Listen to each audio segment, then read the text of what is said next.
Hey, how you guys doing today? This is Colin White with Tech Pro, also known as CYIT on YouTube. And today we'll be working on a key fob. So this key fob is Nissan. Um, and the issue that the client is having, well, from what he told me, and honestly what I can see too, is that he has two buttons. Let me put this to where you guys can see it. He has two buttons that are missing on his key fob. I don't know what happened.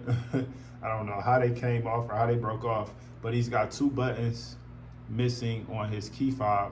And when he called me, he asked me, "Hey, do you solder?" And I said, "Yep, that's something I do. That's something that I can help you with.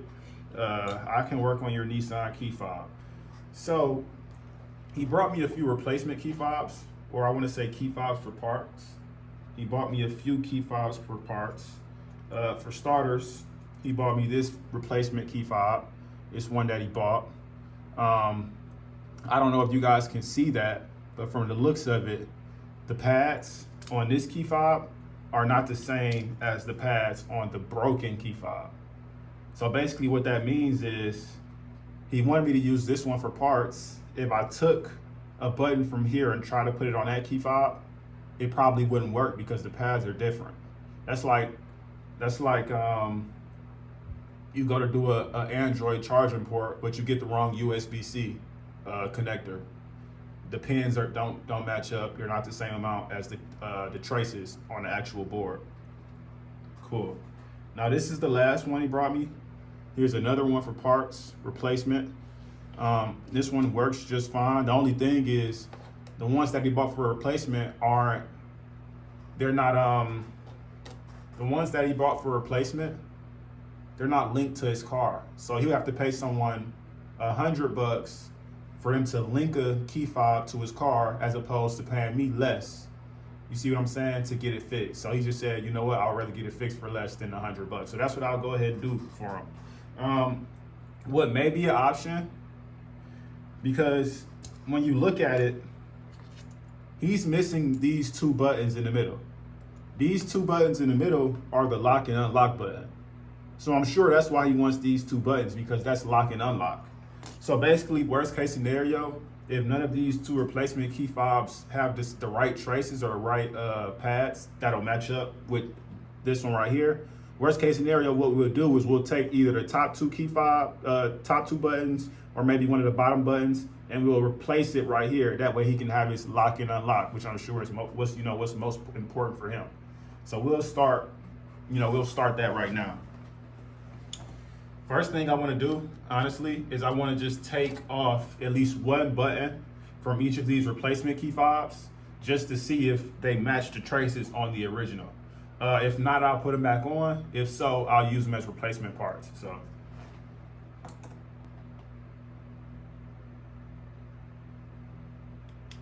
Now I want to do this in a way where I don't burn the actual buttons, because the buttons are plastic.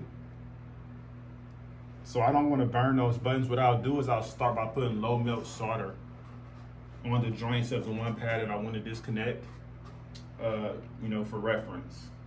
Let me turn my Hatco air station, let me turn my Hatco soldering iron on. First thing you want to do when soldering, especially if the tip is dirty, is you want to clean that tip off. This is Hatco FS100 chemical paste. This is how you can clean your micro soldering pencils, the end of it.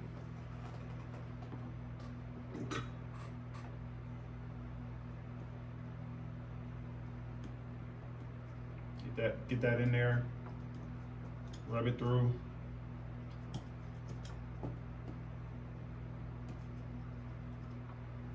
And then clean it off. Nice. Okay.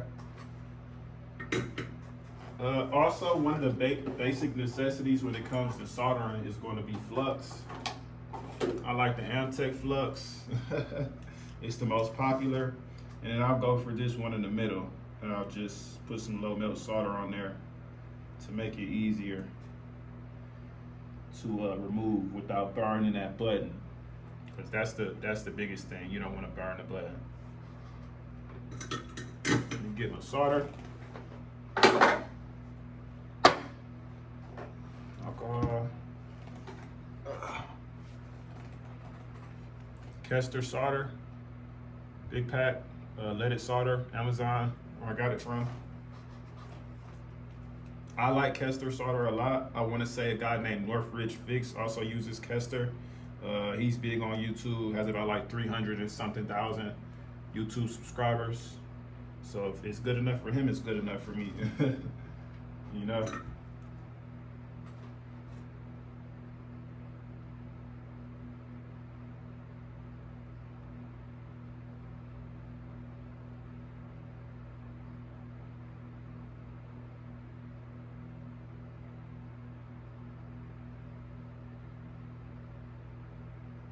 Okay, nice. So we had a chance to touch those pads with leaded solder.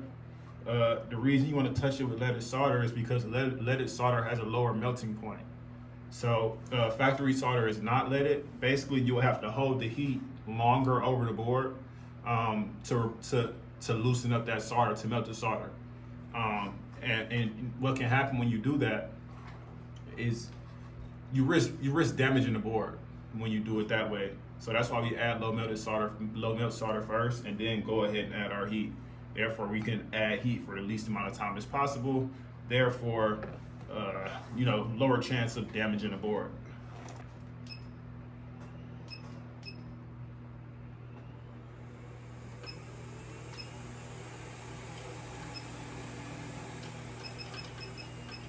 Turn my airflow down to 50.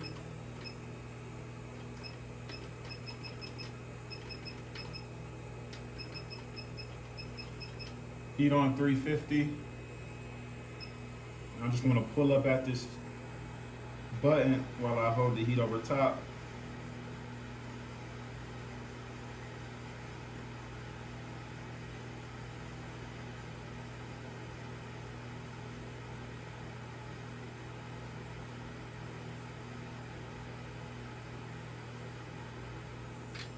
Nice, so we got that button off, you guys.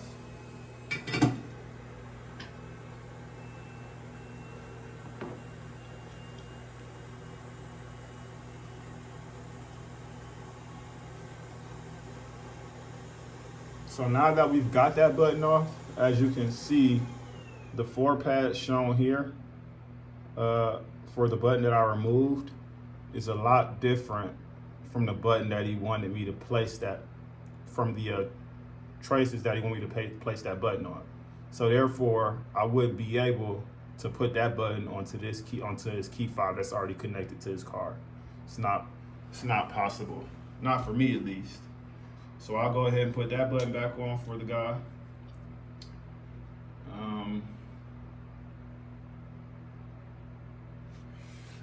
Put some solder on the back of here. I'm sorry, flux on the back of here. And I want to use the heat gun to melt the solder that's already there. Once that solder melts, I'll go ahead and place the button down.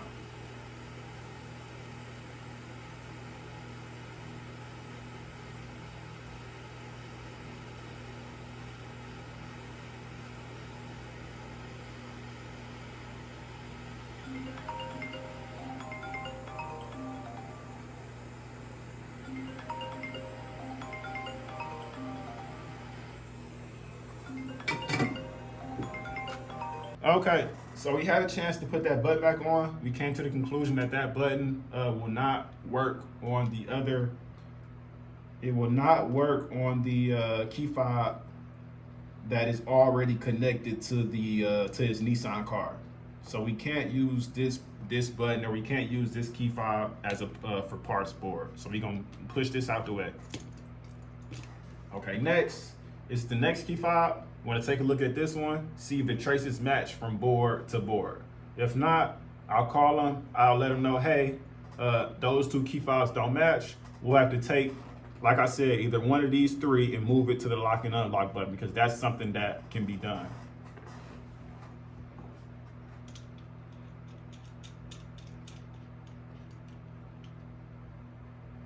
Okay.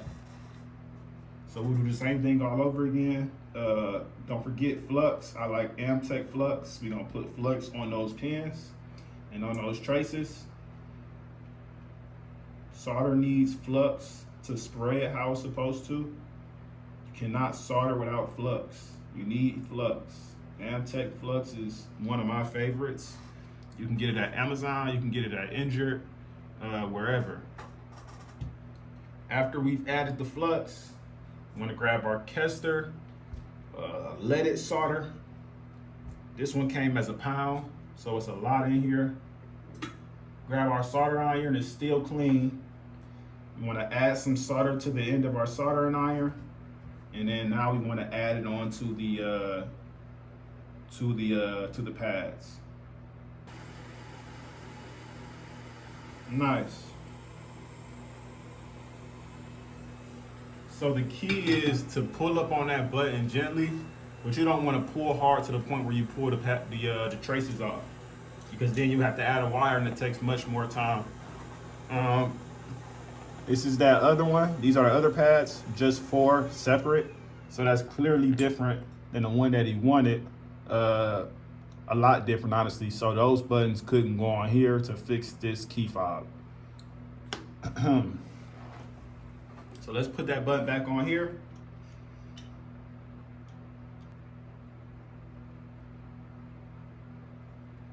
So no luck on this key fob either. We'll go ahead and put that one back together in a second. But the button is back on there, so that's a good thing. Now it's just as simple as closing it up. Our next step, like I said, because none of those buttons will work, what I'll do is I'll give the guy a call and I'll let him know that we have to take buttons that are already soldered on and use them for those missing positions. So our options are the alarm button, the hold to pop the trunk button, and then whatever this like circular button is. We'll have to take, the buttons off of 2 of those 3. Let me get this guy a call. Hello? Hey, how you doing? This is Colin with Tech Pro. Okay, Pretty good. Yeah, so I was calling you because I had a chance to check out the 2 key fobs that you gave me for parts. And the buttons, the traces are different. So what that means is the button won't fit on this other key fob because like I said, the traces don't match. The pads don't match. Yep, it don't match. It's not the same kind. So what I suggest, what we could do to solve that issue is we could just take 2 of the 3 key, the buttons that are still on your original key fob, and just and use them for the lock and unlock button, if that works. Yeah, we could try that. Okay, that's what I'll do. Okay. Do you have a preference? Do you want like lock, or not? Do you want hold trunk button, or do you want alarm button? I think the whole trunk would be better. Okay, so we'll go ahead and keep the trunk button and just take the alarm and the circular button, and we'll just replace them. Okay, sounds good. Okay, I'll be. Whenever you're ready, just let me know and I'll bring the car over to just test it out and stuff. Nice. Okay, I'll be talking to you soon. All right, thank you, man. Appreciate it. All right, bye. Okay, so that was the customer. What he said is he wants to take this top one here, and he wants to take this bottom one here, and he wants to put it on the 2 in the middle, the lock and unlock button. So that's what I'll go ahead and get done for him. Okay, let's start by taking these two buttons off that we want to replace, or that we want to use for parts.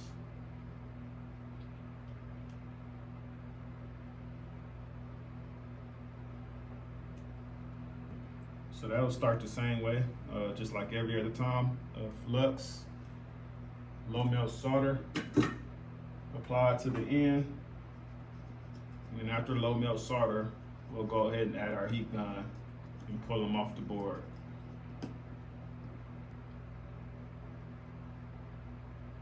Okay, guys. So what I've realized from taking those 2 buttons off is that the 2 buttons that seem to be missing are actually just broken. So what we can do is we can just slide those out and then put the new ones back on top. which makes everything a lot easier because I thought I was gonna have to add a wire or something like that just to get it to, you know, working again.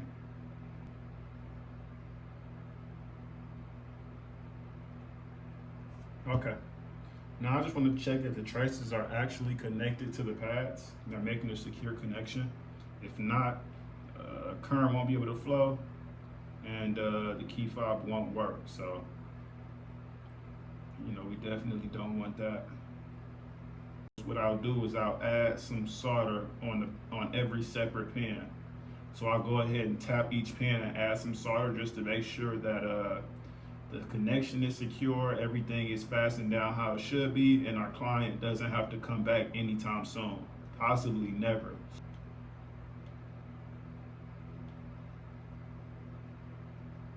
Nice. So that is nice. That looks very good. Go ahead and clean this one more time.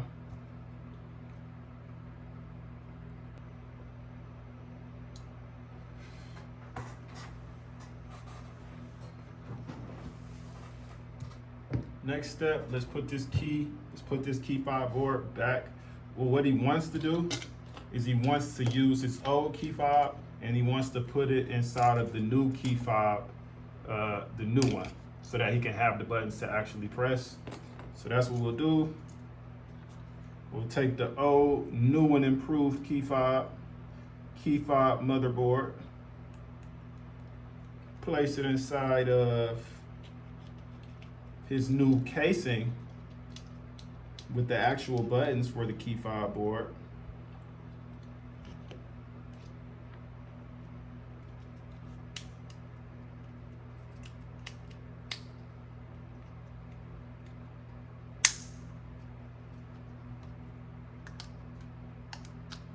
So I'll go ahead and give him a call, let him know it's ready, and then we'll go ahead and test it, and I'll make sure I'll record that for you guys.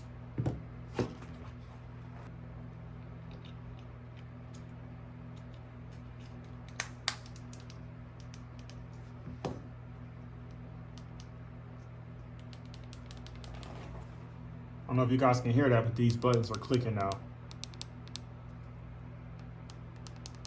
And I know they didn't click earlier, and then he said he didn't want this circular button up here, so when you press it, nothing clicks, and then he didn't want this alarm button. But like I said, this one and this one are now clicking, so hopefully that's a sign of a successful repair.